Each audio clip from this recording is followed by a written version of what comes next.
મિત્રો, સાંજનો સમય હતો અને હું મારી પિઝાની દુકાન પર ગ્રાહકોની ભીડમાં વ્યસ્ત હતો. તે સમયે એક ચમકદાર લાલ રંગની કાર મારી દુકાન આગળ આવીને ઊભી રહી. પિઝા આપતા આપતા મારી નજર એ કાર પર પડી. મારી આંખો થોડીક પળો માટે ત્યાં જ અટકી ગઈ. એ કારમાંથી 3 છોકરીઓ જીન્સ અને ટી શર્ટમાં બહાર આવી અને તેમની સાથે એક અતિ સુંદર છોકરી લાલ રંગનું સલવાર સૂટ પહેરીને મારી દુકાન તરફ આવી રહી હતી. એની મોટી મોટી આંખો, સોનેરી વાળ, ગુલાબી ગાલ અને ગુલાબી હોઠ જોઈને હું તો મંત્રમુગ્ધ થઈ ગયો. આમ તો મારી દુકાન પર દરરોજ ઘણી છોકરીઓ પિઝા ખાવા આવતી હતી, પરંતુ એના ચહેરા જેવી સુંદરતા મેં ક્યાંય જોઈ નહોતી. લાલ સલવાર સૂટમાં એ છોકરી અદ્ભુત લાગી રહી હતી. જીવનમાં મેં આવી મનમોહક અને સુંદર છોકરી ક્યારે જોઈ નહોતી.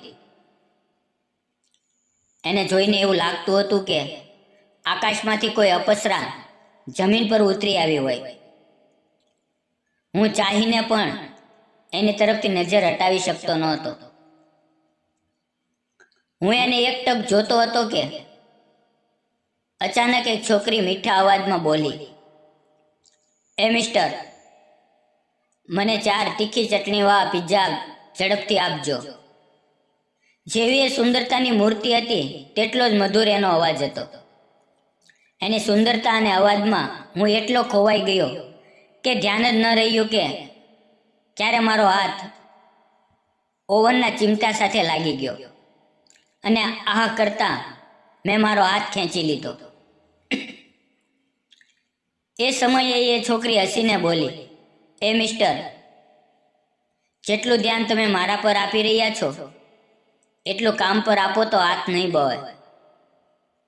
એના હાસ્યમાં દેખાતા મોતી જેવા દાંત એની સુંદરતામાં 4 ચાંદ લગાવી રહ્યા હતા. હું તો પહેલી નજરમાં એનો દીવાનો બની ગયો હતો. હવે એના હાસ્યએ તો મારા ઉપર જાદુ કરી દીધો હતો. હું કામ કરતા કરતા એને જોતો રહ્યો, જે પોતાની સખીઓ સાથે હસતા હસતા વાતો કરી રહી હતી. થોડા સમય પછી એ મારી પાસે આવીને બોલી, "એ મજનુ, પહેલા ક્યારેય છોકરી જોઈ નથી?" હું શરમાઈને બોલ્યો, "જી મેડમ, ઘણી જોઈ છે, પણ તમારા જેવી સુંદર ક્યારેય નહીં. તમને જોઈને એવું લાગે છે કે પરીઓના દેશમાંથી કોઈ પરી મારી દુકાનમાં આવી ગઈ હોય." એ પ્રેમભરી નારાજગીથી બોલી, "હું કોઈ પરીબરી નથી અને મારું નામ મેડમ નથી. મારું નામ હિના છે, સમજ્યા?" હિનાના ગુસ્સામાં પણ મીઠી સ્મિત હતી. મેં પણ સ્મિત કરીને કહ્યું, "જી હા હિનાજી, નામ બતાવવા માટે આભાર." હિના બોલી, "હું નામ બતાવવા નથી આવી, ઓર્ડર આપવા આવી છું.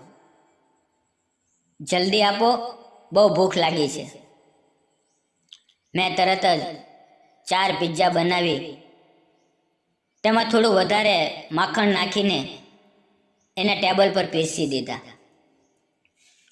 એ 4 પિઝા ખાતા ખાતા મારા બનાવેલા પિઝાના ખૂબ વખાણ કરી રહી હતી. હિના ખાઈ રહી હતી અને વચ્ચે વચ્ચે મને તીરછી નજરે જોતી હતી. જ્યારે અમારી નજર મળે ત્યારે હું સ્મિત આપીને મારા ભાવ વ્યક્ત કરતો. થોડા સમય પછી હિના અને એની એક સખી મારી પાસે આવી. હિના બોલી, "કેટલા પૈસા થયા મિસ્ટર?" હું હસીને બોલ્યો, "મારું નામ મિસ્ટર નથી, શાન છે. તમે મને એ જ નામથી બોલાવો." હિનાએ કહ્યું, "બરાબર શાનજી, કેટલું બિલ થયું?" મેં હસીને બોલ્યો, "400."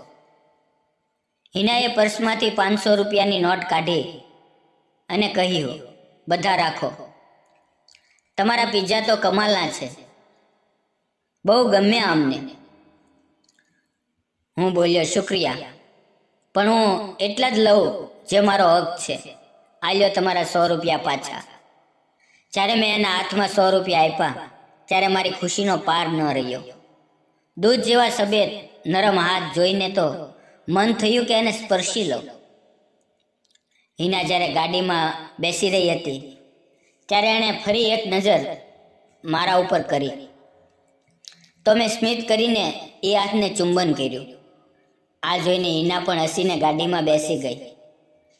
રાતભર હિનાનો ચહેરો મારી આંખ સામે ફરતો રહ્યો. ઊંઘ ક્યાંયથી આવે? હું તો સવારે ફરી એને જોવા ઉત્સુક હતો, પણ આખો દિવસ પસાર થઈ ગયો. હિના આવી નહીં. હું નિરાશ થઈને બેસી ગયો. ગ્રાહકો પણ ઓછા આવ્યા. મન પણ ક્યાંય લાગતું નહોતું. સાંજે અચાનક હિનાની ગાડી મારી દુકાન આગળ આવીને અટકી. હું ખુશીથી ઊભો થઈ ગયો. થોડી વારમાં હિના ગુલાબી સલવાર સૂટમાં મારી સામે આવી અને બોલી, 3 પિઝા પાર્સલ કરજો. હું બનાવતો હતો ત્યારે એ કાઉન્ટર પાસે ઊભી રહી. થોડા સમય પછી એ બોલી, લાગે છે કે તું રાત્રે ઊંઘ્યો નથી, તારી આંખો સૂજી ગઈ છે. હું હસીને બોલ્યો, શું કહું હિનાજી? જ્યારથી તમને જોયા છે ચારે બાજુ તમારો જ ચહેરો દેખાય છે. આખી રાત ઊંઘ ન આવી. હિનાએ હસીને કહ્યું, તમે તો પાગલ થઈ ગયા છો. હું બોલ્યો, હા, મને તમે જ પાગલ બનાવ્યો છે. તમારો અવાજ, તમારી સુંદરતા, તમે તો મને કોઈ પરીઓના દેશની પરી જ લાગો છો. હિનાએ કહ્યું, તમારી વાતો સાંભળીને અહીંથી જવાનું મન નથી થતું. હું બોલ્યો, તો જતા નહીં. તમે મારા દિલમાં આવી ગયા છો. હવે મારી જિંદગીમાં પણ આવી જાઓ. હિના બોલી, સારું, પણ એ માટે મારે તમારાથી નિકાહ કરવા પડશે, સમજ્યા? હું બોલ્યો, હું તૈયાર છું. ફક્ત તમારી હાની રાહ હતી. મેં એનો નંબર લઈ લીધો. પછી અમે કલાકો સુધી ફોન પર વાતો કરતા, સપના જોતા, ફરવા જતા. પ્રેમ ચાલતો રહ્યો. પણ એક દિવસ હિનાના આબુને ખબર પડી ગઈ. એ બહુ અમીર હતા અને મારી સાથે લગ્ન માટે તૈયાર નહોતા. હિનાએ મને વચન આપ્યું, શાદી તો હું તારી સાથે જ કરીશ, નહીં તો ઘર છોડીને તારી પાસે આવી જઈશ. પણ એના અબ્બુ સાથે વાત કર્યા પછી 3 દિવસમાં એણે મારી દુકાન ખાલી કરાવી લીધી. પછી મને એક સૂની જગ્યાએ બોલાવ્યો, માર માર્યો અને કહ્યું, હિના પોતાની મરજીથી શાદી કરી ચૂકી છે, એને ભૂલી જા.